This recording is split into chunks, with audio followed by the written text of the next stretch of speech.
أشهد أن لا إله إلا الله وحده لا شريك له وأشهد أن محمدا عبده ورسوله الصادق الأمين.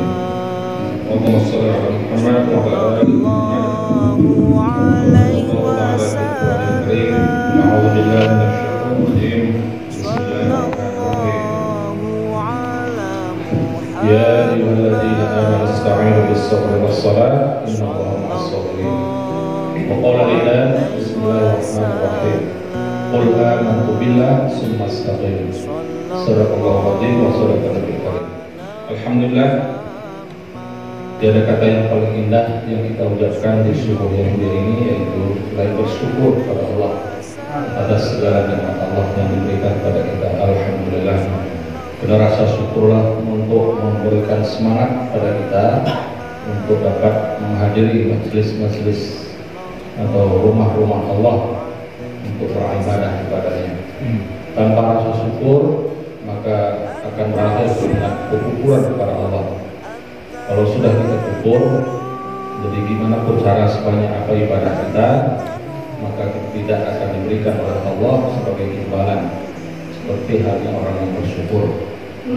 Maka wa in ta'udu ni'matallahi tuhsuha. Seandainya kamu menghitung nikmat yang diberikan kata Allah, saya tidak akan sempat kamu menghitungnya. Kalau kita yang tua sekarang ini jalannya cengkot, bandingkan saja cengkotnya artinya samurat, ya, samurat dan lain-lain ikutannya. Pastilah kita lebih banyak dulu sehatnya daripada sakitnya. Pasti, ya hitung aja lah. Maka itu mungkin luar biasa Allah memberikan kasih sayangnya kepada kita. Lebih banyak lagi kita sehat daripada sakitnya. Tapi saat kita sakit, itu salah satu mungkin ujian yang Allah tingkatkan nilai ya kita sebagai hambanya karena kita sudah diuji oleh Allah Subhanahu wa taala. Selawat dan salam kita sampaikan kepada Nabi Muhammad sallallahu alaihi wasallam. Bapak Ibu jemaah Allah, jadi ada perdebatan itu kan mengenai malam ini, malam ke-16 malamnya tadi ya. Hari ini kita berpuasa yang ke-15. Jadi jangan langsung pikirannya ke-19, besok langsung besok jangan cepet. Malam ke-17 besok Rabu malam. Ini kan hari Selasa. Jadi 17 Bapak Ibu rahmatullah, saya ingin menyampaikan pada pagi ini yang berat-berat nih. Ya, sebenarnya saya nyampaikan ini nggak enak juga ya, tapi ini harus disampaikan. Ya. Jadi nanti terima tidaknya ya terserah lah. Saya mau mohon maaf. Siapa ya? Siap. Ya. Siap semua. Kata Allah, kulu washrabu wala tusrifu. Makan dan minumlah, jangan berlebihan. Jangankan yang haram, Pak, halal aja nggak boleh berlebih, kan gitu kan? Bahasa ayat itu kan gitu. Jangankan yang haram, halal aja nggak boleh berlebihan. Padahal hak kita itu. Apalagi bulan puasa ini kan, lis-shaimin farhatani.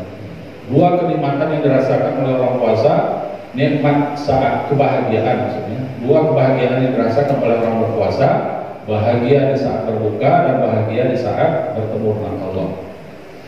Kalau orang pas mau buka marah-marah, nah itu ada masalah. Padahal seharusnya ceria. Ya. Bagaimana cara buka Rasulullah? Rasulullah buka dengan kurma kering. Bukan kurma basah. Enggak ada kurma basah, kurma kering. Enggak ada kurma kering, baru Rasulullah minum dengan air putih. Kalau cendol, es nggak masuk. Ya. Apalagi gelasnya gelas Ramadan. Masuklah Ramadan itu, pas Ramadan itu bawa keluar. Nanti selesai Ramadan, masuk lagi ke lemari. Nah, itu. Apakah nggak boleh? Ya boleh, bukan haram, bukan. Nah, kajiannya kan, ya kita inginkan sunnah-sunnah. Ya. Jadi kami sudah biasakan Pak, beberapa bulan ini ngurangi nasi, ngurangi makan, quit kan badan Pak, quit, enak kan badan. Apalagi sahurnya dengan 7 potong kurma, dengan madu, dengan air jeruk nipis. Wah itu luar biasa itu. Wacana yang pol gitu Pak. kaki neneknya pada. Katanya kok, ya cobalah kalau saya aja masa 7 potong kurma, saya selama ini melahur 3 piring. Oh iya masuk akal, tapi coba dulu kan. Jangan bantah dulu, Pak. Kayak kita nih suka bantah tuh. Ya. Ada kemarin kajian saya sampaikan, mana mungkin Pak Ustaz 3 piring aja masih lapar katanya. Masa 7 potong kurma? Ya coba aja dulu saya bilang. Iya, belum ada laporan sampai ini. Ya, mungkin nggak percaya ya. Mungkin nggak percaya. Nggak ada laporan. Ya. Coba nanti Pak. Ya. Kurma yang bagus tapi. Ya. Kalau sekarang kurma yang bagus tuh kayaknya kurma ajwa itu lah. Harganya murah tapi bagus gitu kan. Ya, saya tidak promosi Pak. Saya bukan jualan ya. Tapi saya coba itu. Ya. Jadi itu, yang kita makan aja halal, nggak boleh berlebihan. Apalagi yang tidak halal. Ya. Maka ada kisah Bapak Ibu, ini kisah kita renungkan nanti. Jadi ada salah seorang namanya tabiin, ya Ibrahim bin Adham. Jadi urutannya Rasulullah, sahabat, tabiin, tabiin. Nah, itu. Kalau sahabat itu langsung ketemu dengan Rasulullah. Kalau tabiin bertemu dengan sahabat Rasulullah, tapi tidak bertemu dengan Rasulullah, itu tabiin. Tabiin bertemu dengan tabiin, tapi tidak bertemu dengan Rasulullah, tidak bertemu dengan sahabat. Nah, itu dikatakan Pak. Kalau kita ini apa ya? Tapi panjangnya bertahap. Ya. Orang beriman lah, ya, orang soleh. Jadi Ibrahim bin Adham ini adalah dia penduduk kota Madinah. Dia pergi ziarah ke Masjidil Aqsa. Ya. Tujuannya apa? Ziarah, karena Masjidil Aqsa itu waktu itu sebagai masjid kiblat umat Islam. Sama kayak kita kan ingin semua kita di Mekah nih, ya. Kalau orang nggak punya keinginan ke Mekah, perlu dipertanyakan keislaman itu. Ya, karena itu rukun Islam, ya. Kecuali kalau nggak mampu. Ya. Begitu juga dulu Ibrahim bin Adham pergi dia ke Madinah, pergi ke Masjidil Aqsa. Masjidil Madinah, Masjidil Aqsa itu adalah lebih kurang 4 bulan perjalanan. Naik onta Pak. Kalau nggak Toyota mungkin tidak sampai. Ya. Naik onta 4 bulan perjalanan. Sebelum perjalanan, ya Ibrahim bin Adham, Syekh ini waliullah ini, ya. Syekh Ibrahim bin Adham beli dulu perbekalan untuk berangkat ke Masjidil Aqsa. Membeli kurma di sudut kota Madinah, ya. Ya kalau di kilo kan kita ini mungkin 4 kilo lah, ya sekitar 4 sak, ya 4 sak ukuran orang Mekah.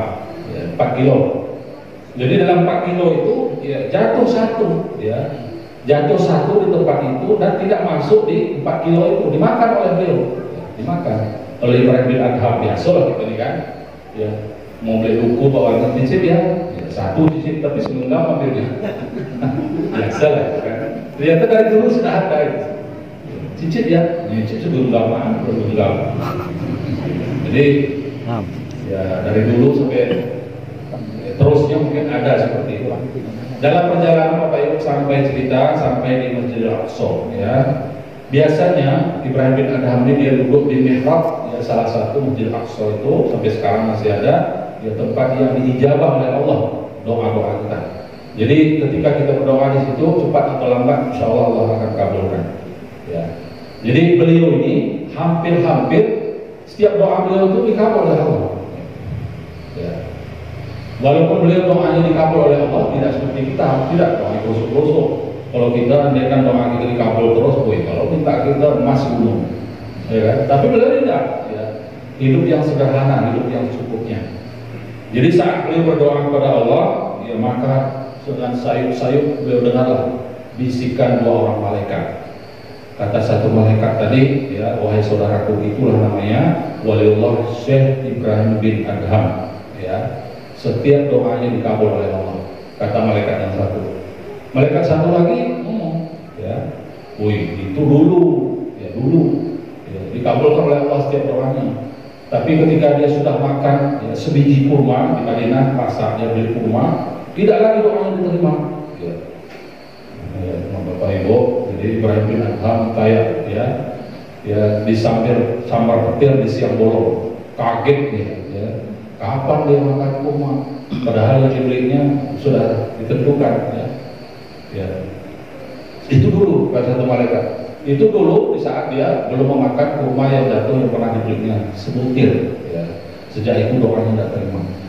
Jadi singkat cerita, Ibrahim bin Adham berkemas lagi untuk balik ke Madinah untuk memberikan ridho izin pada tempat kurma yang dibelinya. Butuh waktu 4 bulan lagi. Ya. Jadi artinya dia 4 bulan berangkat, 4 bulan balik lagi. Ya, dipersingkat sampai di Madinah, dicarinya lah tempat. Ya, dia membeli kurma dulu 4 bulan yang lalu. Ya 8 bulan yang lalu, bukan 4 bulan lagi. 8 bulan yang lalu dicari-cari. Ya, ternyata di sudut kota Madinah itu biasa orang tua yang menjualan kurma tadi nggak ada lagi. Ya, cari-cari tanya. Ya, Assalamualaikum, Waalaikumsalam. Wahai Anda, ya, mana orang tua yang jualan di situ dulu kurma? Ya, itu orang tua kami. Ya, tapi beliau sudah tinggal 4 bulan yang lalu. Ya. Jadi diceritakan Ibrahim bin Adham lah kisahnya. Saya 8 bulan yang lalu pernah ambil beli kurma sini, ya, dan salah satunya saya makan yang tanpa izin orang tua, tanpa sepengetahuannya, yang terjatuh, maka tolong diridhokan. Apa kata anak tadi?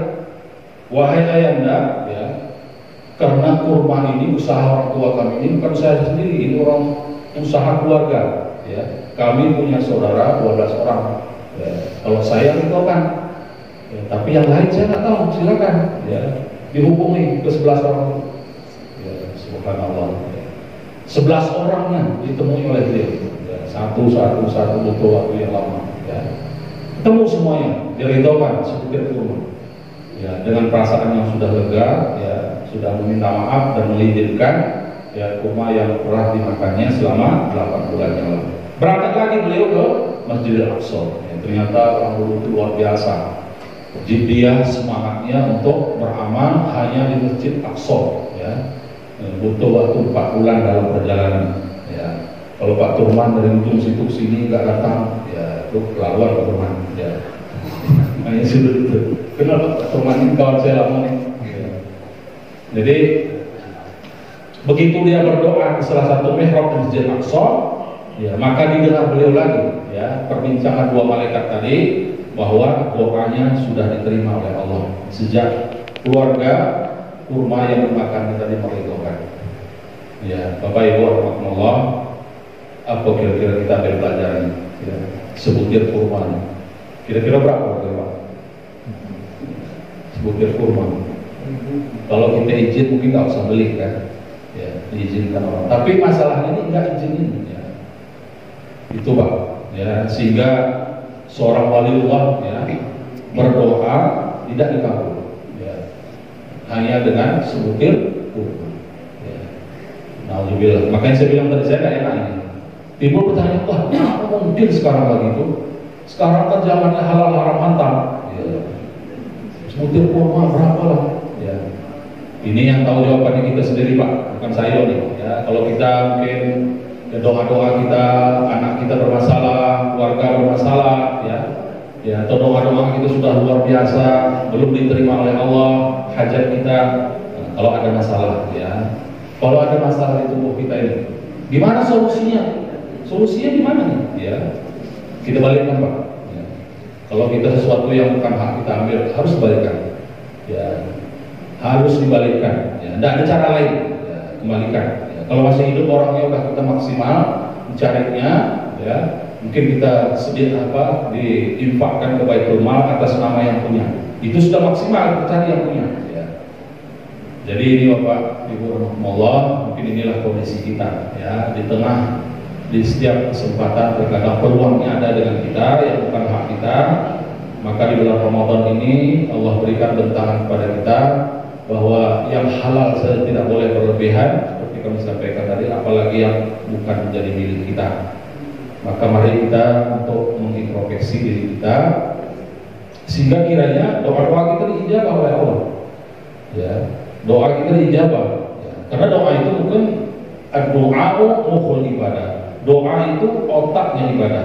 Wa ijasa alaka ibadi fa inni qarib ujibu da'wata da'i jada'an wal yastajibu li wal yu'minu bi la'allahum yarshudun. Apabila hamba bertanya kepadamu, ya, wahai Muhammad, ya, wal yu'minu, katakanlah bahwa aku dekat. Ya, aku dekat. Jadi Allah itu bahkan lebih dekat dari urat leher kita.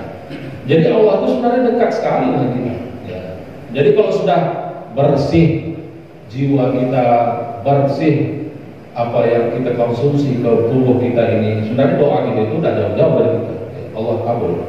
Ya, tapi karena kita ini masih masalah, ya, masalahnya apa yang kita lihat tahu, maka itulah yang perlu kita perbaiki Bapak Ibu. Jangan sampai putus asa kita. Ya, saya dulu Pimpro, mohon maaf nih. Saya mau maaf, saya Pimpro ini tidak baca Ustaz. Ya, tidak baca kita bilang. 2,5% itu, 2,5% berapa? Ya, tak berapa persen nggak tahu lah. Ya, saya nggak ngerti itu. Guru mana ngerti proyek-proyek? Ya, suruh aja di keluarga ngerti kan. Jadi artinya Pak Bob, kita ini semua punya masa lalu, ya, baik dan buruk. Maka itulah bulan Ramadan ini disebutkan Syahrul Maghfirah, bulannya ampunan. Jadi Allah bukakan pintu-pintu langit, pintu ampunan buat kita. Nah, maka banyak kita berdoa kepada Allah. Solusinya itu banyak minta. Ya, tidak cukup hanya sholat wajib Pak, tapi juga sholat sunnah. Ya, bila sanggup nangis ya. Kalau anak kita masalah nangis, kita minta pada Allah. Ya, insya Allah nanti saatnya Allah kabul. Ya, karena tersekatnya kita ini dengan rahmat Allah, dengan kemuliaan yang Allah berikan, yaitu tadi masalahnya. Mungkin ada yang nggak sengaja kan. Ya, Ibrahim bin Adham, waliullah tadi kan nggak sengaja. Ya. Pikirnya sepele aja. Tapi karena dia waliullah, dekat dengan Allah, langsung Allah tegur lewat malaikat. Kalau kita ini siapa yang negur? Ya. Siapa yang negur? Kalau kita dimakan yang bukan hak kita, siapa yang negur? Nah, dia negur. Kalau waliullah Ibrahim bin Adham, langsung ditegur oleh Allah lewat malaikat. Ya. Kalau kita kan kita sendiri yang tahu. Bahkan kadang sembunyi-sembunyi malah kan. Ya. Jadi ini jadi pelajaran kita subuh ini, mari kita bersihkan diri kita, keluarga kita, sehingga bulan Ramadan ini adalah bulan yang ampunan. Kita pun maksimal bermohon kepada Allah Subhanahu Wa Taala. Ilmunya sudah banyak kita, ya. Sekarang ini tinggal kita sebenarnya motivasinya aja, ya. Ilmunya sudah banyak, ya. Tiap hari kita dengar tausiah, ceramah, apalagi lewat YouTube, ustadz-ustadz yang luar biasa kan. Tinggal sekarang motivasi kita, ya, melaksanakan apa yang kita dengar. Sehingga kiranya sampai akhir Ramadan ini kita diberikan kekuatan. Juga minta Pak, minta ya Allah, berikan kekuatan kepada ya Allah. Ya, kalau ini Ramadan terakhir buatku, ya, kiranya Allah Ramadan terakhir ini buatku, maksimalkan dan beri kesyukuran dan beri kemampuan, kekuatan padamu seluruh dari rangkaian amal ibadah bulan Ramadan. Kita minta Pak. Ya. Jangan anggap kita ini terus masih Ramadan berikut. Tidak boleh, tidak ada itu. Ya, kita tidak tahu. Ya. Rahasia Allah, ya, maka kita Ramadan yang diberikan oleh Allah kesempatan kepada kita ini kita maksimalkan.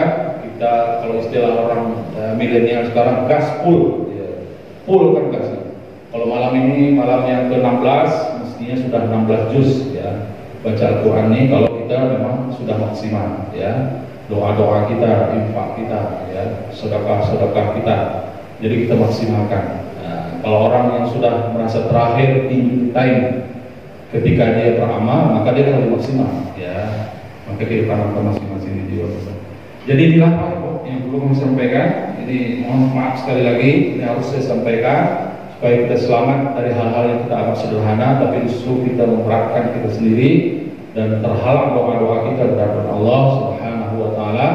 Semoga juga kita diberi kekuatan oleh Allah untuk menjauhi yang subhat, jangankan yang haram. Yang subhat pun kita mohon dari segala hal yang kita inginkan itu mohon pada Allah, ya. Mohon pada Allah, ya. Allah Maha Pengampun, Allah dekat dengan kita. Tinggal hanya kita masalahnya mau atau tidak, bermohon dan sungguh-sungguh meminta kepada Allah Subhanahu Wa Taala. Sekali lagi mohon maaf segala kekurangan, pada Allah mohon ampun. Assalamualaikum warahmatullahi wabarakatuh.